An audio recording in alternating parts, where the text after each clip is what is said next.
We did speak with that lawyer, as you mentioned, and she says the suspect is very much isolated. He hasn't even spoken with his family. Tonight, a new look at the face of an accused terrorist, 23-year-old Umar Farouk Abdul Muttalib, as a high school teen. Just a few years later, on Christmas Day here in Detroit, he would allegedly try to blow up a jetliner during landing. Have you had any discussions with the defendant? Just briefly at the hospital. Miriam Seifer is Abdul Muttalib's court-appointed attorney. Although the 23-year-old comes from money and privilege in his home country of Nigeria, his family appears to have cut him off. Can you describe his demeanor at all? I'd rather not go into that. Do you know if he's had any contact with his family? Are they helping him out at all? I don't believe that he has been able to have any contact yet.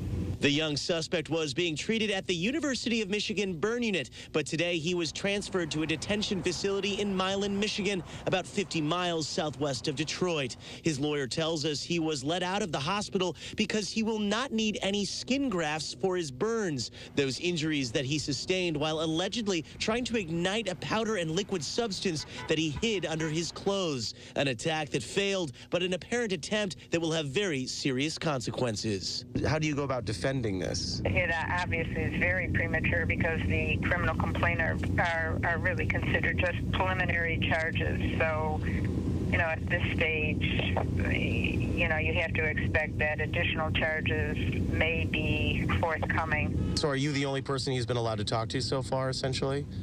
Yes.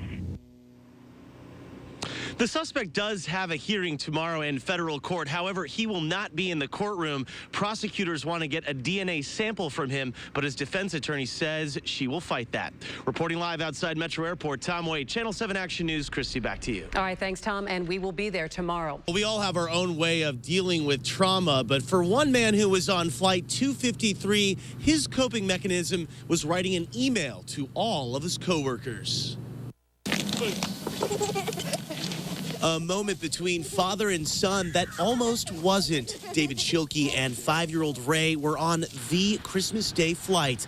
1 week later, Schilke can't help but think what one man tried to take from him. We're mostly just trying to get away from it and settle down and do things with our son. Schilke and his family weren't even supposed to be on Flight 253, but bad traffic, weather, and maybe fate put them there.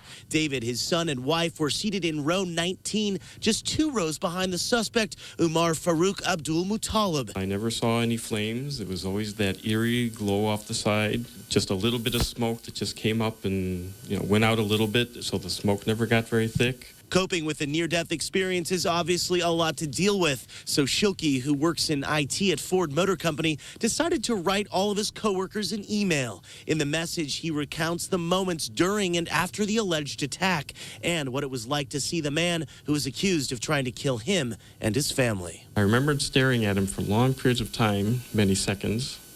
I could very clearly see his face. He never moved. He never turned his head. He never spoke a word or moved his lips. He never struggled. He never stopped anybody from pouring water on him. His expression was completely emotionless.